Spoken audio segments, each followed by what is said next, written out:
अल्लाहु अकबर अल्लाहु अकबर अल्लाह। ये ख्वाहिश किया करते थे, ये तमन्ना किया करते थे, अल्लाह ने मुझे अगर कोई नबी ना बनाया होता लेकिन मोहम्मद की उम्मत में मुझे पैदा कर दिया होता तो ये मेरे लिए ज़्यादा शर्फ और ज़्यादा बुजुर्गी की बात थी। फिर हमारे और आपके लिए ये कितनी बड़ी खुशनसीबी की बात है कि हम और आप उम्मती हैं मोहम्मद रसूलुल्लाह, पैरोकार हैं मोहम्मद रसूलुल्लाह सल्लल्लाहु अलैहि वसल्लम। हम अल्लाह से दुआ करते हैं कि इलाहुल आलमीन रहती दुनिया तक क़यामत की सुबह तक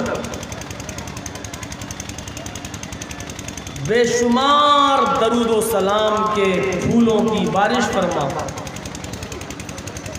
तमाम पैगंबरों पर और बिलखुसूस मोहम्मद रसूलुल्लाह सल्लल्लाहु अलैहि वसल्लम की ज़ात में अल्लाहुम्मा सल्लि व सल्लिम व बारिक अलैहि। इस इलाके में मेरी आमद पहली बार हुई है।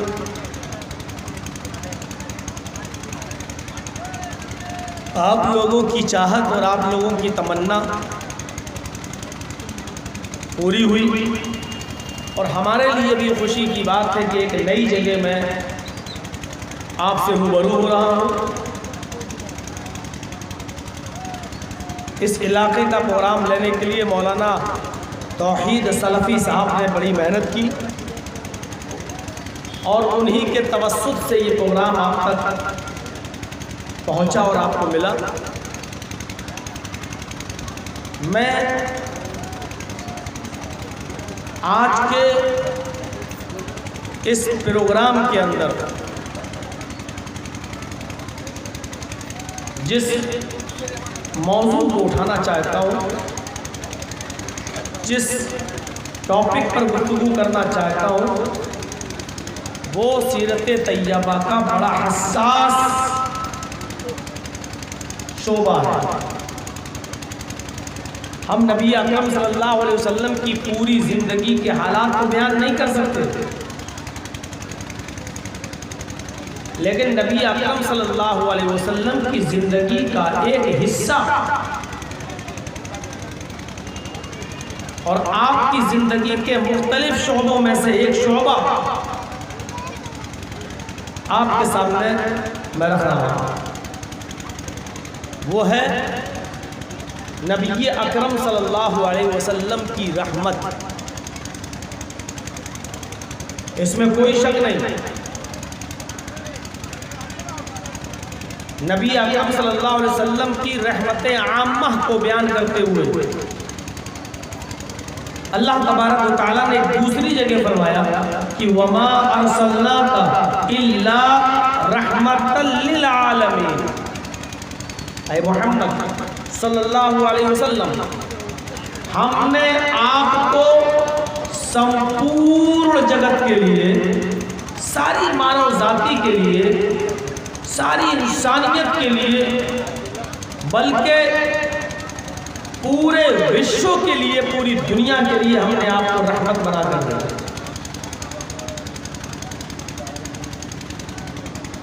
सिर्फ इंसानों के लिए नहीं,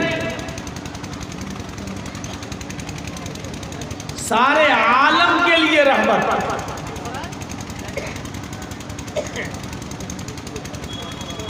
आलम अलग अलग है, जिक्र किया गया है आलम का। आलम इंस अलग है, आलम जिन अलग है, आलम हैवानात अलग है, आलम जमादात अलग है, आलम नबातात अलग है। अलगर्ज कई आलम हैं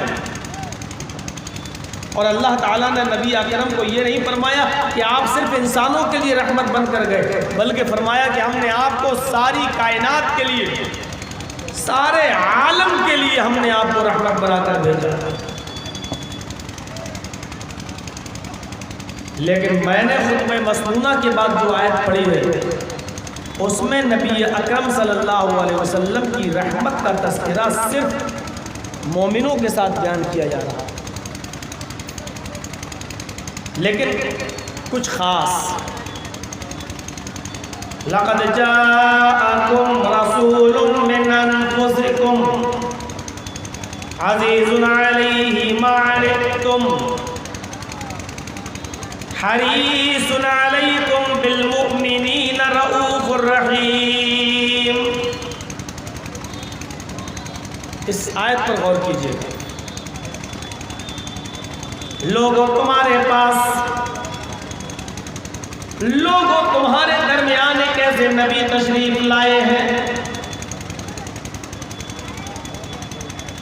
जो उठने में, बैठने में, लेटने में, सोने में, जागने में, खाने में, पीने में, चलने में, फिरने में, शादी ब्याह में तुम्हारे जिन्स से हैं, अलग नहीं है। उनको एक दूसरी मखलूक तसव्वुर मत करना। वो नस्ल में तुम्हारी नस्ल के हैं, तुम्हारी जिन्स से हैं। तुम उड़ते हो वो भी उड़ते थे, तुम बैठते हो वो भी बैठते थे, तुम चलते हो वो भी चलते थे, तुम खाते हो वो भी खाते थे, तुम पीते हो वो भी पीते थे, तुम सोते हो वो भी सोते थे, तुम शादी ब्याह करते हो वो भी शादी और ब्याह करते थे। लक़द जाअकुम रसूलुम मिन अनफुसिकुम, वो तुम्हारी जिन्स से है, अलग नहीं है, तुम्हारे ही नफ्स, तुम्हारी जिन्स है।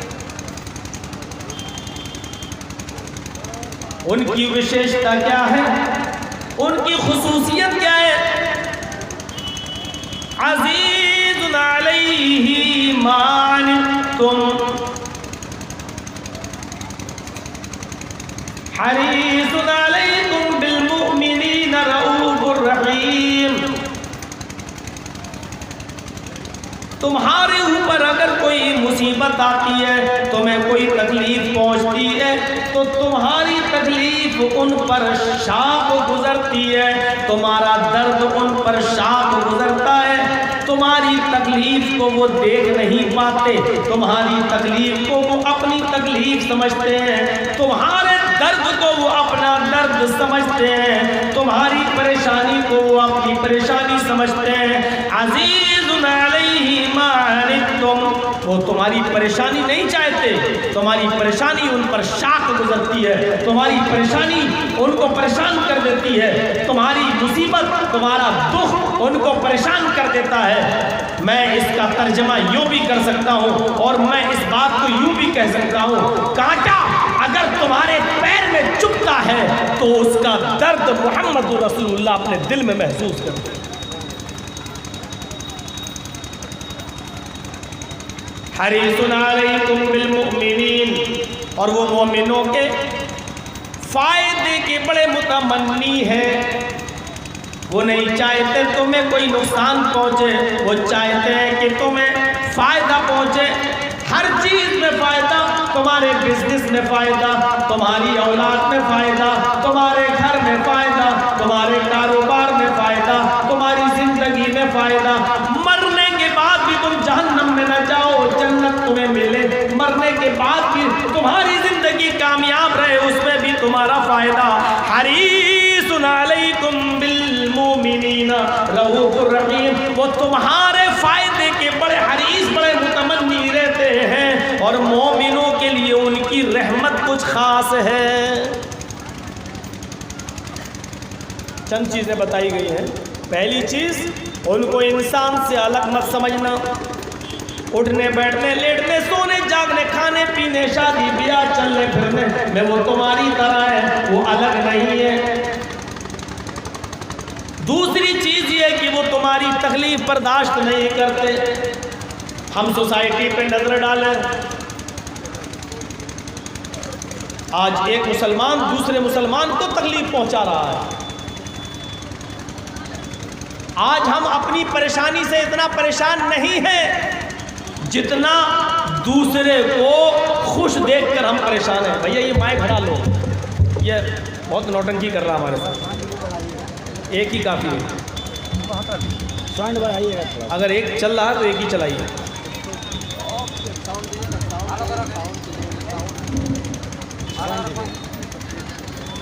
ये सूरत हाल है आज। मैंने कई जगह एक मिसाल दी है। एक मुसलमान दूसरे मुसलमान को, एक मुसलमान भाई दूसरे मुसलमान भाई को बर्बाद करने में इतना आगे बढ़ गया है कि वो अपने आप को बर्बाद कर रहा है और दूसरे को चाहता है कि वो आबाद ना होने पाए। बिल्कुल उस कुत्ते की तरह, बिल्कुल उस कुत्ते की तरह जिसने एक छुरी पर खून लगा हुआ देखा तो उसको चाटने लगा। कुत्ता तो खून चाटता है। कुत्ते ने देखा ये छुरी है और छुरी ऐसे पड़ी हुई है खड़ी, यानी जो बकरे को काटती है उस तरफ। अब छुरी पे खून लगा है, कुत्ता उस खून को चाट रहा है जबान से। अब कुत्ते ने खून चाटा लेकिन छुरी में लगी हुई धार ने उस कुत्ते की जबान काट दी।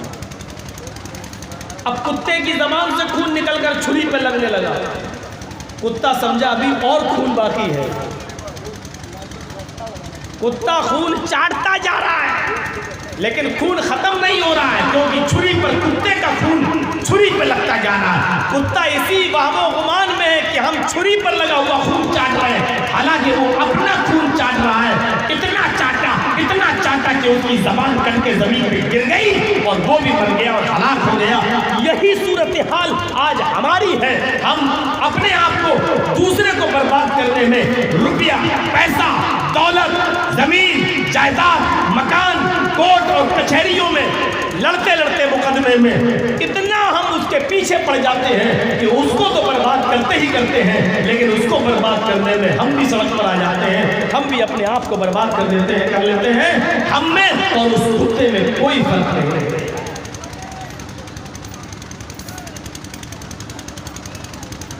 हम भी बर्बाद। एक आदमी ने दुश्मनी मोल ली मौलाना जर्जीस से। जर्जीस साहब उससे जान बचाने के लिए भाग रहे हैं। वो आदमी मेरा पीछा कर रहा है। वो समझ रहा है कि मैं जर्जीस को पकड़ लूंगा, आसानी के साथ दबोच लूंगा।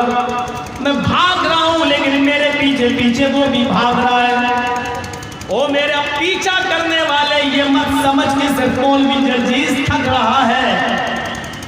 मौलवी जर्जीस का पीछा करने वाले पसीने में तू भी डूबा हुआ है, थक तो तू भी रहा है, दौड़ तो तू भी रहा है। जितना मैं थकूंगा उतना तू भी थकेगा, बल्कि मुझसे ज्यादा थकेगा, क्योंकि तेरी हिर्स और तेरा लालच ही होगा कि मैं किसी तरह इसको पकड़ लूं। तो मुझसे भी तेज भागने की कोशिश करेगा, मुझसे ज्यादा थकेगा, मुझसे ज्यादा तू बर्बाद हो जाएगा।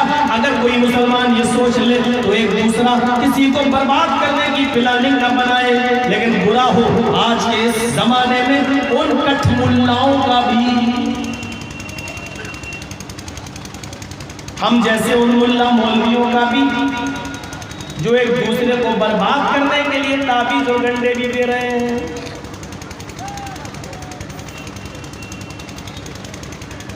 दुकान मेरी चल नहीं रही है, पड़ोस में एक और दुकान खोल ली है लोगों ने। मेरे कस्टमर टूट के वहां चले गए क्योंकि माल वहां अच्छा मिल रहा और सस्ता भी मिल रहा है। मौलवी जर्जीस को गुस्सा आया। इस वक्त एक मौलवी की हैसियत से नहीं, जर्जीस को गुस्सा आया, कमीना मेरे बगल में दुकान खोल लिया। मेरे कस्टमर टूट कर तेरी दुकान पे पहुंच गए। जर्जीस साहब मौलाना साहब के पास गए। ये वो मौलाना है जो मस्जिद में 5 वक्त की नमाज पढ़ाते हैं। ये वो मौलाना है जो जुमे का खुतबा भी देते हैं, ये वो मौलाना की पूरी कौम की एक बात पर मरने करने के लिए तैयार रहती है। जंजी साहब ने कहा मौलाना साहब बहुत प्रॉब्लम है। मौलवी साहब बोले क्या प्रॉब्लम है? प्रॉब्लम ये कि मेरी दुकान अच्छी खासी चलती थी, एक आदमी ने मेरे पड़ोस में दुकान खोल ली, वो मेरे लिए दर्द सर बनी हुई है। अब मेरे कस्टमर वहां पहुंच गए हैं। मौलवी साहब ने पूछा क्या चाहते हो? जंजीर साहब ने कहा हम चाहते हैं कि उसकी दुकान बंद हो जाए और उसके कस्टमर छूट कर मेरी दुकान पर आ जाए, मेरी दुकान चले और ये बर्बाद हो जाए। मौलवी साहब ने आओ देखा न ताओ एक तावीज लिख दिया। मौलवी जगजीत 10 साल मदरसे में पढ़ा, 20 साल से तकरीरें कर रहा है। 10 साल मदरसे में पढ़ने के बाद, 20 साल मुताला करने के बाद अभी तक कुरान में और हदीस में मुझे कोई ऐसी दुआ नहीं मिली जो तेरी दुकान को बर्बाद कर दे और मेरी दुकान को चला दे। कस्टमर मेरी दुकान पे बढ़ जाए, तेरी दुकान बंद हो जाए। पता नहीं इस मस्जिद के कटमुल्ला को, ये 2 वक्त की 5 वक्त की नमाज पढ़ाने वाले इस मौलवी को 5000 रुपए पे इमामत करने वाले इस मौलवी को ये दुआ कहां से मिल गई है? हमें 30 साल के अरसे में नहीं मिली। इस बेचारे को मस्जिद में बैठे बैठे दुआ मिल गई। इसने तावीज लिखा और कहा लो इसको फला की दुकान के नीचे गाड़ देना, रात में उठना, जमीन खोदना और उसकी दुकान के नीचे गाड़ देना और इसके बाद करिश्मा देखना। करिश्मा क्या है? उसके कस्टमर टूटेंगे, तुम्हारी दुकान पे आ जाएंगे, उसकी दुकान धीरे धीरे बंद हो जाएगी और तुम्हारी दुकान चलने लगेगी। ईमानदारी के साथ बताना आज मौलवी लोग ये कर रहे हैं कि नहीं कर रहे हैं? किसी को आबाद करने और किसी को बर्बाद करने के लिए ताबीज दे रहे हैं या नहीं दे रहे हैं? मेरी पूरी जिंदगी इसी में चली गई कि कोई दुआ मिल जाए, लेकिन हमें नहीं मिली। इस मौलवी के पास दुआ आ गई। हमें तो हदीसों में ये बताया, हमें तो मोहम्मद रसूलुल्लाह की जिंदगी ने ये बताया। हमने बहुत ढूंढा मेरी दुकान कैसे चले, इसकी दुकान कैसे बंद हो। हमें उसकी दुकान बंद होने का तरीका तो नहीं मिला, लेकिन हमें हदीस में ये मिल गया। मोहम्मद रसूलुल्लाह सल्लल्लाहु अलैहि वसल्लम ने हमें ये बता दिया। हदीस की किताबें चीख चीख कर कहती हैं ऐसे अमलियात बताए कि तेरी दुकान भी चले और उसकी भी चले, तुम भी फलो फूलो और वो भी फले फूले, उसका भी रोजी रोटी में कमी ना हो और तुम्हारी रोजी रोटी में कमी ना हो। हमें ऐसी वजीफे तो मिले, ऐसी दुआएं तो मिली, लेकिन किसी को बर्बाद करने की हमें कोई दुआ नहीं मिली। अल्लाह ये कि हमने सिर्फ अमल किया हो, शैतानी अमलियात की हो, वो एक अलग बात है। मेरे भाइयों, जब हम हदीस की किताबें पढ़ते हैं और सीरत का मुताला करते हैं तो हमें सहाबा की जिंदगी ये बताती है कि एक सहाबी है, उनकी दुकान कपड़े की है और बगल में भी एक आदमी कपड़े की दुकान खोले हुए है। इस आदमी ने देखा सुबह से शाम तक मैं दुकान पर बैठा हुआ हूँ, मेरे 3-4 कपड़े बिक गए हैं, शाम तक 4 सूट बिक गए हैं, मेरे पास इतनी रोजी रोटी हो गई है, इतना इंतजाम हो गया है कि मेरी बीवी मेरे बच्चे आज शाम का खाना पेट भर के खा लेंगे। उसने देखा कि मेरी बिक्री अच्छी हो गई है, 4-5 कस्टमर मेरी दुकान पर आ गए हैं, लेकिन मेरे पड़ोस वाले आदमी, मेरे पड़ोसी के पास एक भी दुकानदार, एक भी कस्टमर नहीं आया। इस आदमी ने 5वां कस्टमर इसकी दुकान पे आता है, कहता मुझे कपड़ा दिखाओ अभी जो एक आदमी ले गया है। इस आदमी ने कह दिया मेरे पास वो कपड़ा खत्म हो गया है, वो कपड़ा मेरे भाई के पास मौजूद है, मेरे पड़ोसी की दुकान पे मौजूद है, जाओ तुम वहां से खरीद लो। क्यों?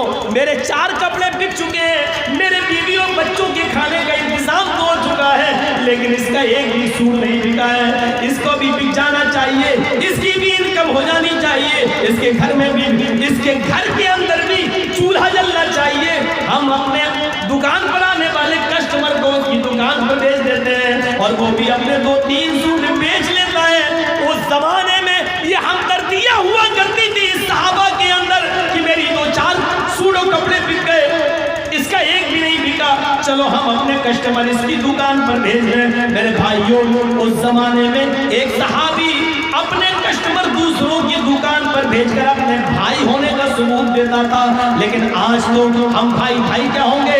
आज तो मस्जिदों में बैठा हुआ मौलवी भी एक मुसलमान को, दूसरे मुसलमान को बर्बाद करने का तावीज़ दे रहा है। हमसे मौलवी बिरादरी खुश नहीं है, ये सुन लीजिए। ये आप लोगों की मोहब्बत में हम यहाँ आ रहे हैं, मौलवियों की मोहब्बत में नहीं आ रहे हैं। मौलवियों का बस चले तो उल्टी छुरी से काट रहे हैं। ये आप लोगों की मोहब्बत में हम यहाँ पर आ रहे हैं। मौलवी तबका, सबको नहीं कह रहा हूँ, सबको नहीं, मौलवी तबका हमको पसंद नहीं करता। क्यों? पेट की तौलते पिछक रही है, धंधे बंद हो रहे हैं। सोचो, सहाबा का अमल ये था, हमारा अमल क्या है? हम क्या कर रहे हैं एक दूसरे को बर्बाद करने के लिए? नबी अकरम के अंदर पहली सिफत ये बताई जा रही है, अज़ीज़ुन अलैहि मा अनित्तुम, तुम्हें दर्द होता है, दुख पहुंचता है, तकलीफ तुम्हें पहुंचती है, उसका दर्द मोहम्मद रसूलुल्लाह अपने अंदर महसूस करते हैं। किसी का दुख देखा नहीं जाता, किसी का दर्द देखा नहीं जाता। आपकी तकलीफ को वो अपनी तकलीफ समझते हैं। कांटा पूरब में रहने वाले किसी आदमी के, किसी मुसलमान के पैर में चुभा, पश्चिम में रहने वाले मोहम्मद रसूलुल्लाह उसका दर्द अपने दिल में महसूस कर रहे हैं। ये है नबी अकरम की पहली सिफत। अज़ीज़ुन अलैहि मा अनित्तुम हरीसुन अलैकुम बिल मोमिनीन, वो मोमिनों के फायदे के लिए बड़े हरीस हैं। वो नहीं चाहते कि तुम्हें कोई चीज नुकसान पहुंचाए। सोचो कैसी कैसी चीजें बताई ताकि मेरी उम्मत को नुकसान न हो। एक एक चीज पर गौर करो। अल्लाह के नबी जनाब मोहम्मद रसूलुल्लाह सल्लल्लाहु अलैहि वसल्लम के ज़माने में आपकी मौजूदगी में क्या हुआ? एक सहाबी थे, अपने घर में सो रहे थे, चिराग जल रहा था। उस ज़माने में फूस के मकान हुआ करते थे, छप्पर पड़े हुए हुआ करते थे, पक्के मकान नहीं थे। खजूर के पत्तों को पाट टूट कर सिलसिला कर उन्होंने घर बना लिया। चिराग जल रहा था। रात में एक चूहिया आई, इब्ने माजा के सफात पर इस मंजर को देखा जा सकता है। रात में एक चूहिया आई और वो चिराग की बत्ती को, चिराग जलता ना, चिराग की पत्ती को खींच के ले गई और उसने घर में किसी कोने के अंदर उस जलते हुए चिराग की बत्ती को डाल दिया। उस चलते हुए चिराग ने फूस में आग लगा दी और धीरे धीरे पूरा का पूरा घर धुकधुकाने लगा, जलकर राख हो गया। वो सहाबी भागते हुए अपने बच्चों को किसी तरीके से निकालते हैं। नबी अकरम को पता चला। जानते हो, आपने हुक्म नाफिज कर दिया। आपने सहाबा को हुक्म दिया, लोगों जब तुम अपने बिस्तर पे सोया करो, जब तुम अपने बिस्तर पे सोने जाया करो, जब तुम अपने बिस्तर पे सोया करो तो तुम चिराग बुझा दिया करो, अंधेरा करके सोया करो, रोशनी और उजाला करके मत सोया करो, चिराग बुझा दो। उस जमाने में चिराग जलते थे। ये हदीस आज के जमाने में लाइटों पर भी फिट होगी। लाइट जलाकर नहीं सोना चाहिए। सुन्नत यही है कि लाइट बुझा दिया जाए। कम से कम कुछ नहीं तो आपकी बिजली की रीडिंग कम आएगी, फजूल खर्ची तो नहीं होगी। और फिर जो खतरा चिराग में, वही खतरा लाइट में है। अगर हवा चली, चिराग उड़ सकता है और आपके घर के कपड़े जलाकर आपके घर में आग लगा सकता है। तो तेज वोल्टेज आने पर आपका बल्ब भी फ्यूज हो सकता है, या आपके बल्ब के फ्यूज होने के बाद उसमें से भी चिंगारी निकलकर आपके घर को आग लगा सकती है। खतरे दोनों तरफ है। इसलिए हदीस चिराग पर ही नहीं, आपकी लाइट पर भी फिट की जाएगी। जब भी बिस्तर पर सोया करो तो अपना चिराग बुझा दिया करो, मतलब ये लाइट बुझा दिया करो। ये जनाबे मोहम्मद रसूलुल्लाह सल्लल्लाहु अलैहि वसल्लम हमारे फायदे के इतने हरीस हैं कि वो नहीं चाहते कि इस उम्मत को कोई नुकसान पहुंचे। मेरा उम्मती नमाज इशा पढ़कर आए, अपने घर में सोने जाए, चिराग जल रहा हो, बेहोशी से सो रहा हो, कोई चूहा आए, कोई चुईया आए, कोई जानवर आए या हवाई तेज चल जाए,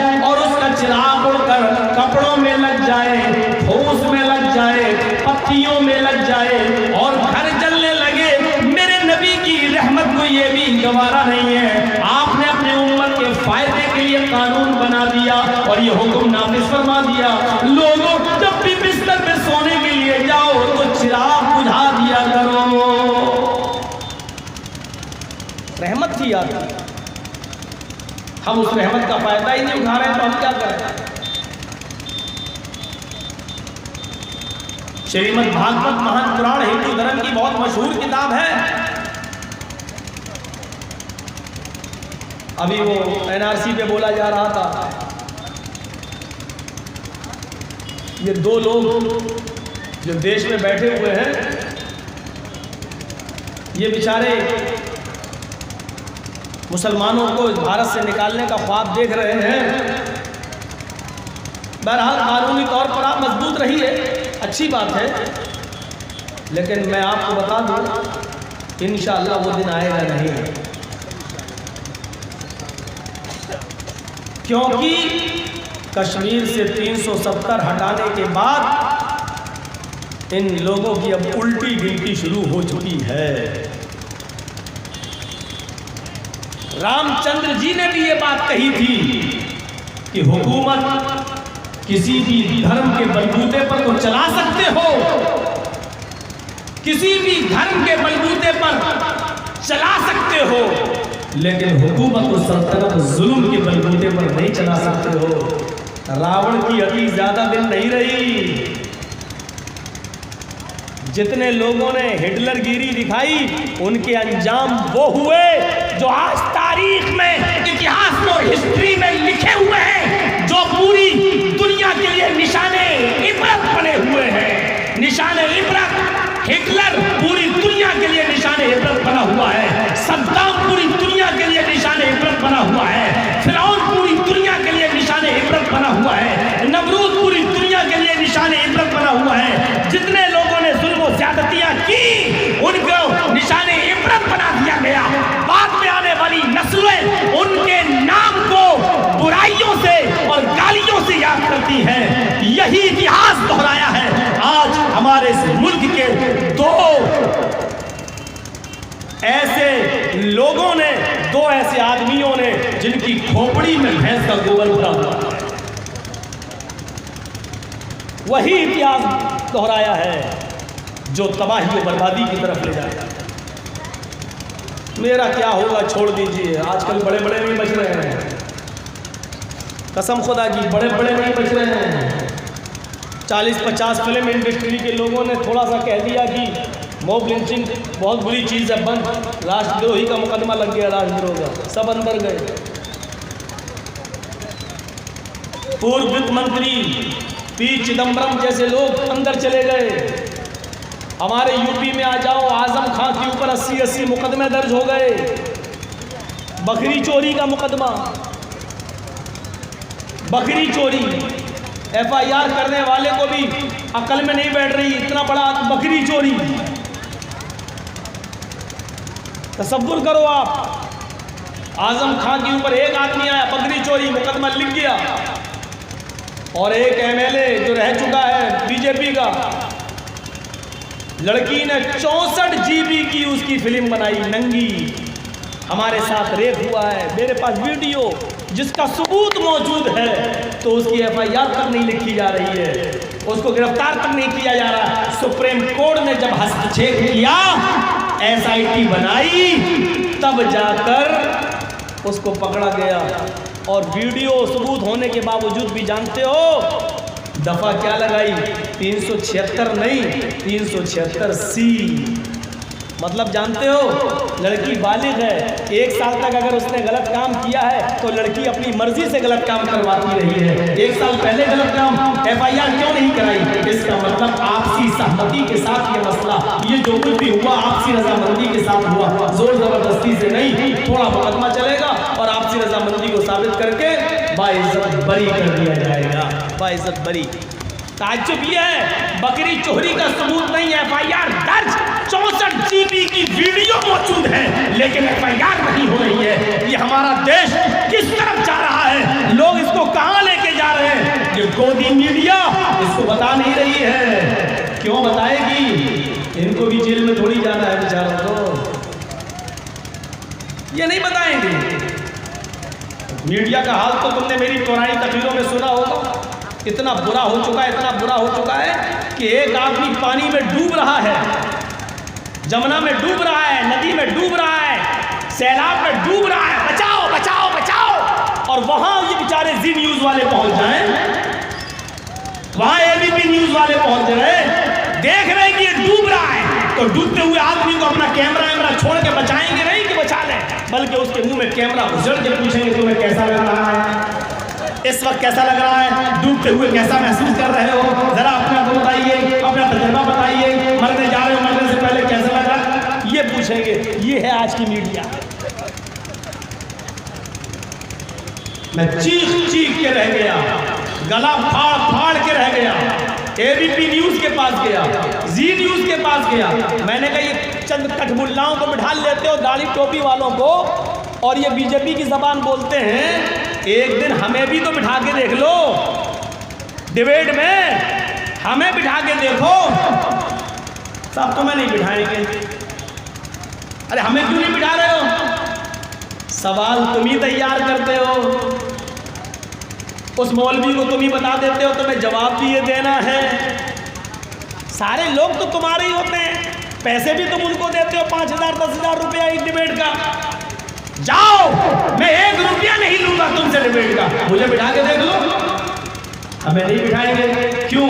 उनको मालूम है कि नंगे हो जाएंगे, उनको मालूम है। और कहीं संबित पात्रा जैसे लोग हम लोगों के बगल में आ जाएं, बहुत राम राम राम के भक्त, राम के भक्त, राम के भक्त, हमारा आस्था, हमारी आस्था, हमारी आस्था। अरे हम जैसे लोगों के सामने आकर बात करो तो हम बताएं कि राम का पहले सबूत तो बताओ, राम थे कि नहीं थे। कोर्ट परेशान है बेचारी, सुप्रीम कोर्ट आज तक हिंदू पक्ष ये दलील पेश ही नहीं कर पाया कि राम पैदा हुए थे कि नहीं हुए थे। आज तक बेचारे उसी में आस्था है, पूछा सबूत, चोरी हो गए। सुना है आपने?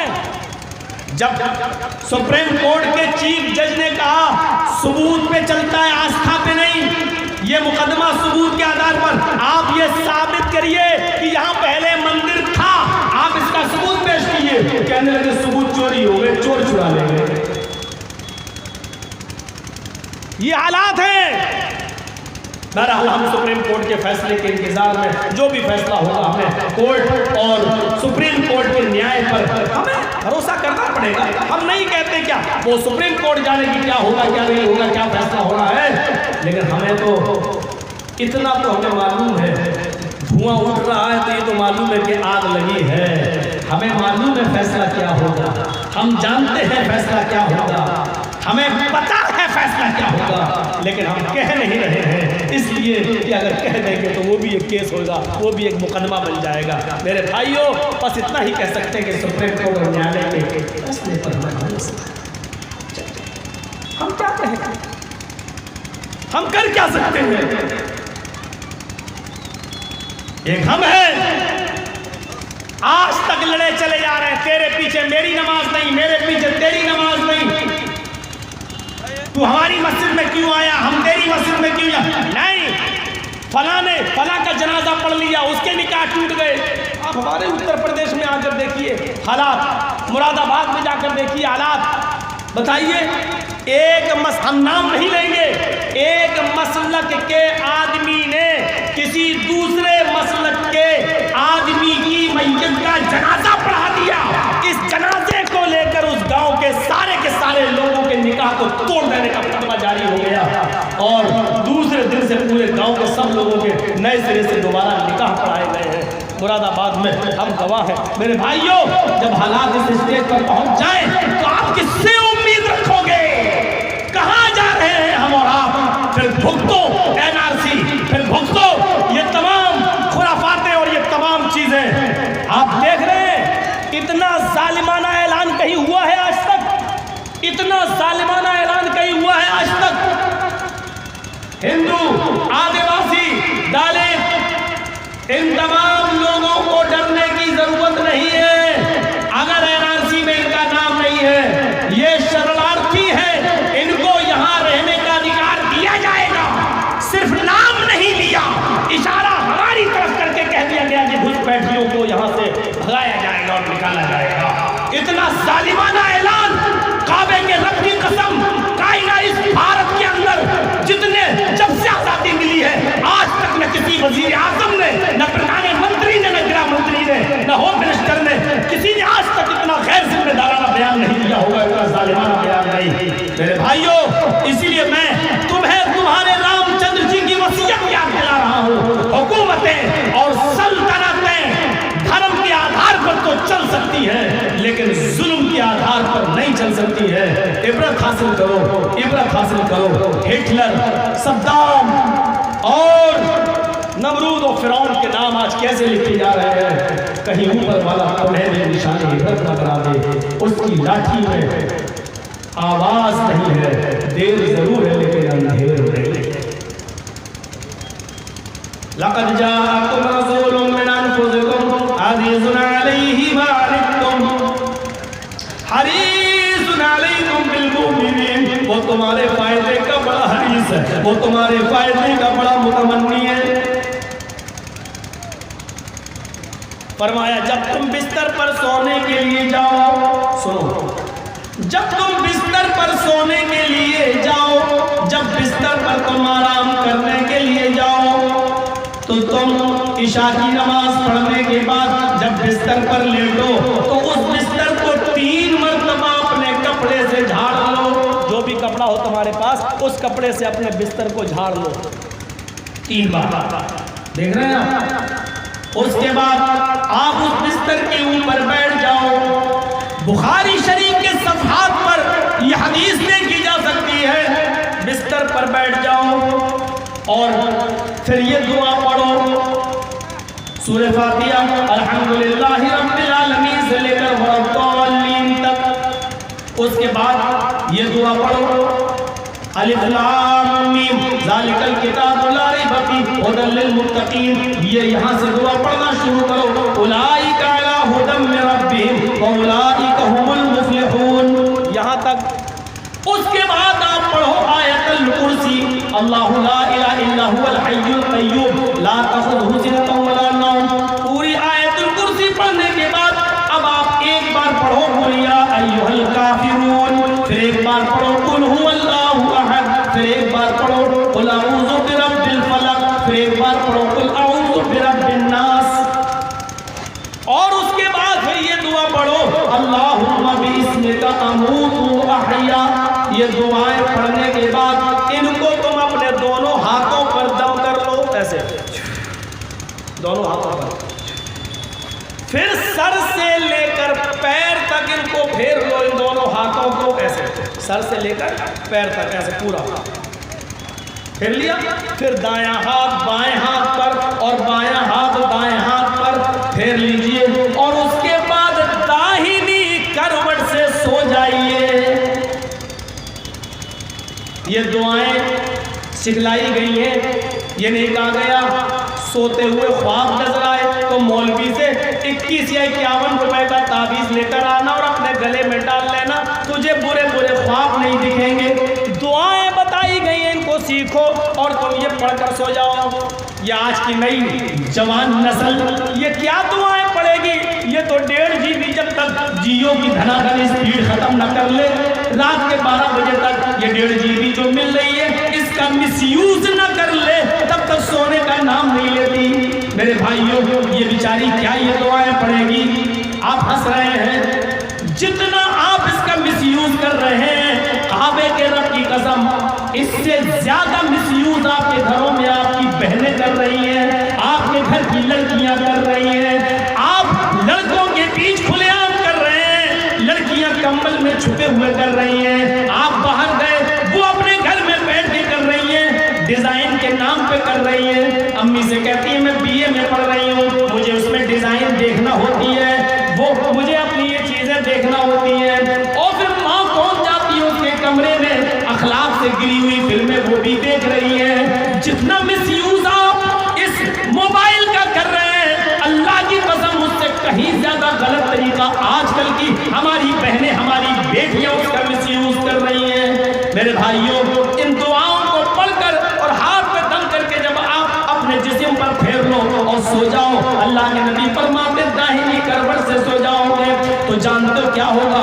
अल्लाह ताला एक फरिश्ता आसमान से आपके दरवाजे पर मुसल्लत कर देता है, मुतय्यन फरमा देता है। वो फरिश्ता आपके दरवाजे के बाहर खड़े होकर आपकी निगरानी करता है, यहाँ तक कि इस दुआ को पढ़ने के बाद सो गए और रात ही में अगर आपका इंतकाल हो गया तो आपको शहादत का दर्जा दिया जाएगा। आपके उस दिन में आने वाली मौत शहादत की मौत होगी। मेरे भाइयों, हम इन दुआओं से दूर हैं। हमारे नबी हमारे फायदे के मुतमन्नी है, हदीस से वो हमें फायदा बतला रहे हैं। मुसलमानों, नबी की रहमतें तो लुट रही है, लूटने वाला चाहिए। नबी की रहमतें बरस रही हैं, बटोरने वाला चाहिए। नबी की रहमतें तो बिखर रही हैं, अपने दामन में भरने वाला चाहिए। आज फरमाया अपने बिस्तर को 3 बार झाड़ लो। मेरे नबी को ये गवारा नहीं है कि मेरा उम्मती मस्जिद से नमाज इशा पढ़कर आए और आते ही बिस्तर पर लेट जाए और बिस्तर पर कोई छिपकली पड़ी हो, कोई बिच्छू पड़ा हो, कोई खतरनाक जानवर पड़ा हो। ये आदमी आया और लेट गया, कहीं वो छिपकली उसको काट न ले, वो बिच्छू उसको डंक न मारे। फरमाया बिस्तर को 3 मरतबा झाड़ लो। मेरे नबी की रहमत को ये भी गवारा नहीं है कि मेरा उम्मती नमाज इशा पढ़ के आए और बिस्तर पर ऐसे ही लेट जाए और कोई खतरनाक जानवर उसको डस ले, काट ले। मेरा नबी अपनी उम्मत का इतना हरीस और फायदे का मुतलाशी और मुतमन्नी है कि वो बता रहा है कि उस बिस्तर को 3 बार झाड़ लो ताकि कोई खतरनाक चीज तुम्हें नुकसान न पहुंचाए। मॉडर्न माहौल है, हम कहाँ बिस्तर झाड़ते हैं? भाई साहब, हमारे घरों में तो एसी लगी हुई है। एक बात बता दूं, जितनी दौलत इंसान के पास बढ़ती जा रही है, जितना पैसा, अल्लाह की कसम उसकी जिंदगी से उतना सुकून भी खत्म होता चला गया। इस वक्त इंडिया में पैसे की रेल पिल किसके पास है? अंबानी के पास। अंबानी कौन है जानते हैं ना? ना जानते हो तो बता दूं, जिसने ईवीएम मशीनें हैक करवाई हैं, जिसने विदेशों से ईवीएम हैकर बुलाए हैं और मोदी जी को जिताने में अपनी दौलत दांव पे लगा दी है। इससे ज्यादा खुलकर मैं नहीं बोल सकता। लेकिन मौलवी जर्जीज का दावा है, ये रात के 2:45 बज रहे मेरी घड़ी में, इतनी दौलत होने के बावजूद अल्लाह की कसम उसको नींद नहीं आ रही होगी। अल्लाह की कसम वो बेचैन होगा, सोता होगा तो सोते में भी सोचता होगा जब तक मोदी जी है मेरी खैर है। कहीं राहुल आ गए तो हमारा क्या होगा, कहीं कांग्रेस आ गई तो हमारा क्या होगा। मेरे भाइयों, यही चीजें बाबा रामदेव भी सोचता है, कहीं अगर कांग्रेस की हुकूमत आ गई तो हमारा क्या होगा। मेरे भाइयों, जितनी दौलत की रेल पेल होती चली जा रही है, वैसे ही वैसे हमारे टेंशन बढ़ते जा रहे हैं। टेंशनों से मुक्त कौन था? वो जिनके पास दौलत थी। हजरत उस्मान गनी रज़ी अल्लाह ताला अन्हु, उनके पास बड़ा माल, 100 ऊंट गले के लदे हुए आए, अनाज से लदे हुए 100 ऊंट आए। किसके पास? हजरत उस्मान के पास। लेकिन कहत पड़ गया, कहत पड़ गया, मदीने में कहत पड़ गया। बड़े बड़े बिजनेसमैन उस्मान के पास आए उस्मान, कहत पड़ गया है, आपके पास गले से लदे हुए 100 ऊंट हैं, मैं आपका 100 रुपए का माल 110 रुपए में लेने के लिए तैयार हूं, मुझे दे दो। हजरत उस्मान ने कहा नहीं, ये कम है। दूसरा उठा बिजनेसमैन, उस्मान मैं 100 रुपए का माल आपका 120 में लेने के लिए तैयार हूं। हजरत उस्मान कहते हैं तुम मुनाफा मुझे कम दे रहे हो। तीसरा उठा, कहने लगा मैं 100 रुपए का माल आपका 130 में ले लूंगा, चलिए मुझे दीजिए। फरमाया नहीं, ये भी कम है। चौथे ने कहा अच्छा 100 का माल 140 में मुझे दे दो, आपने कहा ये भी कम है। पांचवा उठा और कहने लगा उस्मान, मदीने में कहत पड़ा हुआ है और आप मजदूरी का फायदा उठा रहे हैं, 100 का माल 140 में भी देने के लिए तैयार नहीं। आपको मालूम है मदीने मदीने में भूखमरी पड़ी हुई है, गरीब बेचारा क्या करेगा? अपने बच्चों को पालने और पोसने के लिए वो कुछ भी करेगा, किसी हद तक जाएगा। चलो ऐसा करो कि मुझे 100 का माल 150 में दे दो। उस्मान गनी कहते हैं तुम सही कह रहे हो, तुम सही कह रहे हो। मुझे मालूम है कि मदीने में भूखमरी पड़ी हुई है, ये गरीब आदमी क्या करेगा? मुझे मालूम है मजबूरी में कुछ ना कुछ तो करेगा, लेकिन मुझे मुनाफा कम दे रहे हो, 100 का माल 150 में भी मैं नहीं दूंगा। बहुत बड़ा एक आदमी उठा और कहने लगा उस्मान आखिरी बोली सुन लो, इसके बाद में कोई बोली नहीं लगाई जा सकती है। उस्मान गनी कहते हैं बोली तो लगाओ, मेरा माल कितने में लोगे? उसने कहा आखिरी बोली 100 का माल 200 में ले लूंगा, बस इससे ज्यादा कुछ नहीं। हजरत उस्मान कहते हैं ये भी कम है, नहीं दूंगा, जाओ। वो सारे बिजनेसमैन जब जाने लगे, लेकिन दरवाजे पर रुककर कहते हैं उस्मान सोच लो, मैंने 100 का माल 200 में ले लिया, दुगना ले लिया, 100 का डबल करके 200 में ले रहा हूँ, इससे ज्यादा कोई प्रॉफिट तुम्हें नहीं दे सकता। उस्मान कहते हैं भागो यहाँ से, तुम क्या मुझे प्रॉफिट दोगे? हमारे 100 के माल का 1000 करने वाला, 10 गुना मुनाफा देने वाला अल्लाह की जात है, हम मजबूरी का फायदा नहीं उठाएंगे। मदीने के गरीबों में ऐलान कर दिया, ओ मदीने के गरीबों आओ, मैंने 100 ऊँटों का अनाज फ्री कर दिया है, आओ और गल्ला लेकर जाओ, अपने बीवी बच्चों को खिलाओ पिलाओ, हम माल नहीं बेचेंगे। ये बिजनेसमैन सौदे पे उतार हुए, ये 100 का माल 200 में ले रहे हैं, मेरा रब 100 का माल खर्च करेंगे तो 1000 रुपए के बराबर सवाब देगा, उसके एक नेकी 10 गुना बढ़ा दी जाती है। इसलिए मैं ये सब राह खुदा में तकसीम कर रहा हूँ। मेरे भाइयों, वो सुकून में थे, दौलतमंद होने के बावजूद उनको रात में नींद आया करती थी, वो रात में चैन से सोया करते थे, इसलिए कि वो ये जानते थे जो मैंने खर्च कर दिया अल्लाह की राह में वही मेरा है, जो मेरे पास मौजूद है वो मेरा नहीं है। आज मरा, कल मेरी औलाद इस पर कब्जा कर लेगी और फिर औलाद लड़ेगी, ऊपर वाला हिस्सा मैं लूंगा, नहीं नीचे वाला मैं लूंगा, नहीं मैंने अपने बाप की खिदमत ज्यादा की, मैं ये ज्यादा वाला हिस्सा लूंगा। फिर बहनें भी आ जाएंगी, बाप की मिल्कियत में मेरा भी हक है, मुझे भी दो, लड़ाई और झगड़े होंगे। मेरे भाइयों, फरमाया जो खर्च कर दिया वो तुम्हारा है, जो पास में तुम्हारे वो तुम्हारा नहीं है। ये सुकून था उनकी जिंदगी में, सुकून। हरीसुन अलैकुम, वो तुम्हारे फायदे का बड़ा मुतमन्नी है, तुम्हारे फायदे के लिए बड़ा हरीस रहता है। बिलमुमिनीना रऊफुर रहीम, और मोमिनों के लिए उसकी रहमत कुछ खास है, मोमिनों के लिए उसकी रहमत कुछ खास है। इसका ये मतलब नहीं कि मोमिनों के लिए खास है, मोमिनों के अलावा किसी के लिए रहमत वाला नहीं है, नहीं, सबके लिए रहमत बनकर आया, लेकिन मोमिनों के लिए कुछ खास है, होता है और होना चाहिए। एक बात बताइए, आपका बेटा बीमार हो जाए और हॉस्पिटल में एडमिट हो और मुझे पता चले कि मौलाना जर्जीस के पड़ोस में रहने वाला एक आदमी का बेटा अस्पताल में भर्ती है, तो मैं क्या करूँगा?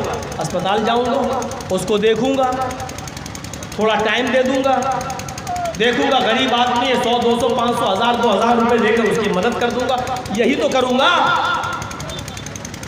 लेकिन अगर उसकी जगह पर मौलवी जर्जीस का अपना बेटा बीमार हो और हॉस्पिटल में एडमिट हो, तब मैं क्या करूंगा? मौलवी जर्जीस रात की नींद हराम कर लेगा, अपने बेटे को लेके हॉस्पिटल में जाएगा, हॉस्पिटल में चारपाई पर अपने बेटे को लिटाएगा, जर्जीस अपने बेटे के पास बैठेगा, रात भर जागेगा, दिन में भी टाइम देगा, महंगी से महंगी दवाएं लिखी जाएंगी, जर्जीस अपने पैसों से खरीद कर लाएगा और डॉक्टर को देगा और वो हमारे बच्चे का इलाज करेगा। अब देखिए, रहम मुझे तुम्हारे बेटे पर भी है और रहम मुझे अपने बेटों पर, अपने बेटे पर भी है, लेकिन अपने बेटे के लिए हमारी रहमत कुछ खास है। इसका यह मतलब नहीं कि हम आपके बेटे से नफरत कर रहे हैं, यही बात कही गई है, बिलमुमिनीना रऊफुर रहीम, वो रहमत तो सबके लिए बनकर आए हैं, लेकिन मोमिनों के लिए उनकी रहमत कुछ खास है। जाहिर है जिन्होंने अपनाया, जिन्होंने आपको गले लगाया, जिन्होंने मोहम्मद रसूलुल्लाह को रसूल माना, जिन्होंने नबी अकरम की इताअत की और नबी अकरम की फरमाबरदारी की और नबी अकरम के बताए हुए तरीके को एक्सेप्ट किया, जाहिर है कि उनसे जो मोहब्बत होगी वो दूसरों से नहीं हो सकती है, अगरचे दूसरों के लिए रहमत बनकर आए हैं। बिलमुमिनीन रऊफुर रहीम, मोमिनों के लिए उनकी रहमत कुछ खास है। अब नबी की रहमत देखिए, मिसवाक, ये मिसवाक जो हम और आप करते हैं, अब तो टूथपेस्ट का ज़माना है, अब मिसवाक तो वो लालू वालू जैसे लोग करते हैं, बड़े बड़े लोग, वो उन लोगों ने अपना ली, हम लोगों ने तो अब कोलगेट और क्लोजअप और पता नहीं क्या क्या ले लिया। मिसवाक नबी को इतनी प्यारी थी, इतनी पसंद थी, इतनी पसंद थी कि अल्लाह के रसूल मिसवाक जब करते थे तो हज़रत आयशा बयान करती हैं कि आपके मसूड़े छिल जाते हैं। हम लोग मिसवाक कैसे करते हैं मालूम है? मिसवाक करने का तरीका ये नहीं है कि ऐसे, मिसवाक करने का तरीका ये है ऐसे, ये ऊपर नीचे। अल्लाह के रसूल सल्लल्लाहु अलैहि वसल्लम ऐसे करते हैं, नीचे से ऊपर, ऐसे ऐसे ऐसे, ये है मिसवाक करने का तरीका। सीखो, और मज़ीद मुताला करना हो सीरत की किताब ज़ादुल मआद पढ़िए, अल्लामा इब्न क़य्यिम की, पूरा एक एक चीज़ लिखी हुई है उसमें। ऐसे ऐसे करते थे, अब हमने टूथ ब्रश समझ लिया है, मिसवाक ऐसे ऐसे ऐसे। तो हज़रत आयशा फरमाती है इतनी मिसवाक करते थे अल्लाह के रसूल, इतनी मिसवाक करते थे कि मिसवाक करने की वजह से आपके मसूड़े, ये मसूड़े छिल जाते थे। मरज़ुल मौत में भी आपने मिसवाक नहीं छोड़ी। हज़रत आयशा की रान पर लेटे हैं, अपनी बीवी की गोद में लेटे हुए हैं। हज़रत आयशा के भाई अब्दुर्रहमान इब्न अबी बकर तशरीफ ले आए, वो मिसवाक कर रहे थे। अल्लाह के नबी ने इशारा किया ऐसे आयशा से, यानी मिसवाक, आवाज़ नहीं निकल रही है, आखिरी वक्त है, आवाज़ बंद हो चुकी है, इशारा किया। हज़रत आयशा ने वो मिसवाक अपने भाई से ले ली और अल्लाह के रसूल को दे दी। अल्लाह के नबी सल्लल्लाहु अलैहि वसल्लम उस मिसवाक को करने लगे। मिसवाक करते ही करते नबी की बेटी हज़रत फातिमा घर में आ गई। अल्लाह के नबी रोजाना उठकर अपनी बेटी का बोसा लेते थे पेशानी का, लेकिन आज उठने की ताकत नहीं है, आज उठने की ताकत नहीं है। हज़रत फातिमा अपने अब्बू के पास बैठ जाती है और पेशानी को चूमती है, अपने अब्बू के माथे को, पेशानी को चूमती है। अल्लाह के रसूल के हाथ से मिसवाक गिर गई, ये ऐसे छूट गई, कमजोरी दाढ़ी पर गिर गई। और फिर आपने अपने दोनों हाथों को पानी में भिगोना शुरू कर दिया। जो बर्तन रखा हुआ था पानी से भरा हुआ, आपने दोनों हाथ पानी में डाले और अपने जिस्म पर मलने लगे। डालते जाते थे और अपने जिस्म पर मलते जा रहे हैं पानी को और कहते जा रहे हैं इन्ना लिल मौती सकरार, इन्ना लिल मौती सकरार, इन्ना लिल मौती सकरार। मौत के लिए बड़ी बेचैनियां हैं, मौत के लिए बड़ी बेचैनियां हैं, मौत के लिए बड़ी सख्तियां हैं। अल्लाह के रसूल को तकलीफ है। जैसे नबी की ज़बान से ये जुमला निकला, मौत के लिए बड़ी बेचैनियां, मौत के लिए बड़ी सख्तियां हैं। हज़रत फातिमा अपने बाप की हालत देख न पाई, चीख पड़ी वाह कर बाबा को, हाय मेरे अब्बू आपको क्या हो गया, हाय मेरे अब्बू आपको क्या हो गया। अल्लाह के नबी ने अपनी बेटी को रोते हुए देखा, उनके आंखों में आंसू देखे तो पकड़ा और पकड़ने के बाद अपने सीने से लगाया और सीने से लगाने के बाद फरमाया मेरी बेटी तुम्हें दुख करने की जरूरत नहीं है, तुम्हें गम करने की जरूरत नहीं है। मेरे अहले बैत में, मेरे खानदान में, मेरे घर वाले में, मेरी आलो औलाद में सबसे पहले तुम्हारी मुलाकात